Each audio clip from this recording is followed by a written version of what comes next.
دہلی کے وزیر اعلیٰ اروند کیجریوال نے انفورسمنٹ ڈائریکٹوریٹ کی تحویل میں رہتے ہوئے ایک اور ہدایت دی ہے۔ اس بار کیجریوال نے محکمہ صحت کو لے کر ہدایت دی ہے۔ دہلی کے وزیر صحت سوربھ بھردواج نے آج پریس کانفرنس کے دوران وزیر اعلیٰ کی ہدایت کے بارے میں معلومات فراہم کی۔ اس سے پہلے پانی کی وزیر آتشی نے اتوار کو ایک پریس کانفرنس میں کہا تھا کہ کیجریوال نے انہیں ہفتے کو ای ڈی کی تحویل سے ایک دستاویز بھیجی تھی جس میں اپنی ہدایت کے ساتھ پانی اور سیوریج سے متعلق عوامی مسائل کو حل کرنے کے لیے کہا تھا۔ کانگریس کے لیڈر ادھیر رنجن چودھری نے ورون گاندھی کو کانگریس میں شامل ہونے کی دعوت دی ہے۔ انہوں نے کہا ہے کہ گاندھی خاندان سے ہیں ورون، اس لیے بی جے پی نے انہیں ٹکٹ نہیں دیا ہے۔ ادھیر رنجن چودھری نے الزام عائد کیا ہے کہ پیلی بھیت کے ایم پی کو ان کے گاندھی خاندان سے روابط کی وجہ سے ٹکٹ نہیں دیا گیا ہے۔ انہوں نے کہا کہ ورون کو یہاں آنا چاہیے، ہم خوش ہوں گے، وہ ایک تعلیم یافتہ شخص ہیں، وہ ایک صاف ستھری امیج رکھتے ہیں۔ گاندھی خاندان سے تعلق کی وجہ سے ہی بی جے پی نے انہیں ٹکٹ نہیں دیا ہے۔ بی جے پی کی جانب سے اتر پردیش کے پیلی بھیت سے موجودہ ایم پی ورون گاندھی کو لوک سبھا امیدواروں کی فہرست سے ہٹانے کے بعد کانگریس پارٹی نے انہیں پیشکش کی ہے۔ کانگریس کے سینئر لیڈر ادھیر رنجن چودھری نے منگل کو کہا کہ ورون گاندھی کا پرانی پارٹی میں شامل ہونے کے لیے بہت خوش آمدید ہے۔ آپ کو بتا دیں کہ بی جے پی نے موجودہ پیلی بھیت کے ایم پی ورون گاندھی کی جگہ وزیر مملکت جتن پرساد کو ٹکٹ دیا ہے۔ ورون گاندھی کچھ عرصے سے پارٹی کے خلاف بیانات دے رہے تھے جس سے ان کا ٹکٹ کاٹ دیا گیا ہے۔ اتر پردیش کے باندرا جیل میں گینگسٹر مختار انصاری کی طبیعت بگڑ گئی ہے، ان کو اسپتال میں داخل کیا گیا ہے۔ پولیس انتظامیہ نے میڈیکل کالج کے آئی سی یو زون کو مکمل طور پر چھاؤنی میں تبدیل کر دیا ہے۔ اس معاملے میں ضلع انتظامیہ، پولیس انتظامیہ اور جیل انتظامیہ کے تمام ذمہ داران مکمل طور پر خاموش ہیں۔ جیل میں بند گینگسٹر سے سیاستداں بنے مختار انصاری کو منگل کی صبح جیل میں طبیعت خراب ہونے کے بعد اتر پردیش کے باندرا کے ایک میڈیکل کالج میں داخل کر دیا گیا ہے۔ مافیا ڈان اور سابق ایم ایل اے مختار انصاری کو انتہائی نازک حالت میں درگاوتی میڈیکل کالج کے آئی سی یو میں داخل کیا گیا ہے۔ پولیس انتظامیہ نے میڈیکل کالج کے آئی سی یو زون کو مکمل طور پر چھاؤنی میں تبدیل کر دیا ہے، ان سے کسی کے ملنے کی اجازت نہیں ہے۔ ذرائع کے مطابق مختار انصاری نے 3 روز سے یورینری انفیکشن میں مبتلا ہونے کی شکایت کی تھی۔ رات تقریباً 1 بجے انہیں اسپتال منتقل کیا گیا ہے۔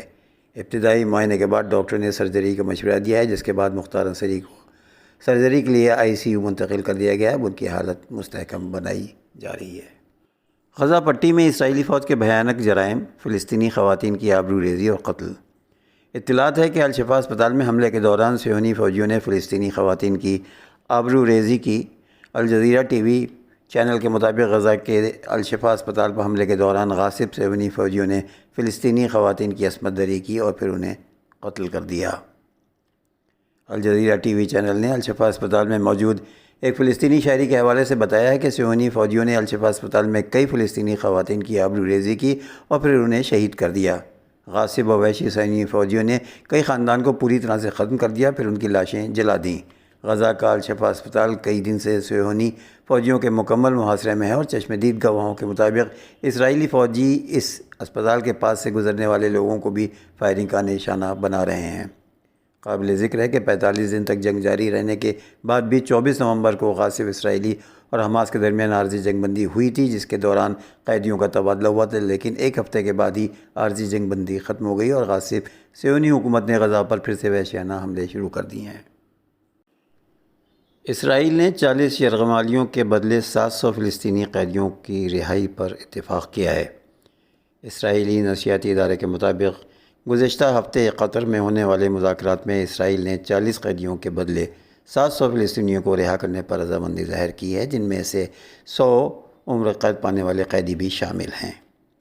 رپورٹ میں مزید کہا گیا ہے کہ اسرائیل عمر قید کی سزا پانے والے 7 فلسطینی قیدیوں کو ایک خاتون فوجی کے بدلے رہا کرنے پر غور کر رہا ہے۔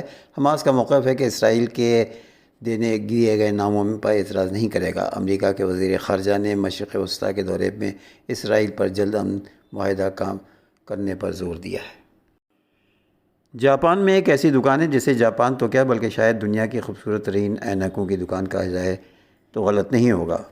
جاپانی دارالحکومت ٹوکیو کے خطے ایکسیورو میں چشموں کی ایک دکان 50 سال سے موجود ہے، جسے اسپیکٹیکلز میوزیم بھی کہا جاتا ہے۔ یہ چشموں کی خریداری کے لیے سب سے مشہور جگہ کے طور پر جانی جاتی ہے۔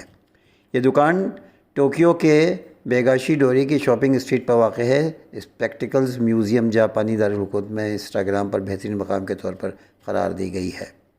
یہ دکان کبھی ایک سادہ گودام ہوا کرتی تھی، تاہم اس کے بانی اور مالک یوکاتا تانکی کی رہنمائی میں اس کے نئے سرے سے تعمیر اور ڈیزائننگ کی گئی ہے، جس کے بعد اشتہاروں نے اسے کافی مقبول بنا دیا ہے۔ جس بات نے اسپیکٹیکلز میوزیم کی توجہ کا مرکز بنایا وہ اس کا انوکھا ڈیزائن ہے، جس میں رنگین دھوپ کے چشموں کے ہزاروں جوڑے ایک بڑے دھاتی فریم سے جڑے ہوئے ہیں۔ اب یہ دکان ایکیوبیرو کے اہم سیاحتی مقامات میں سے ایک ہے۔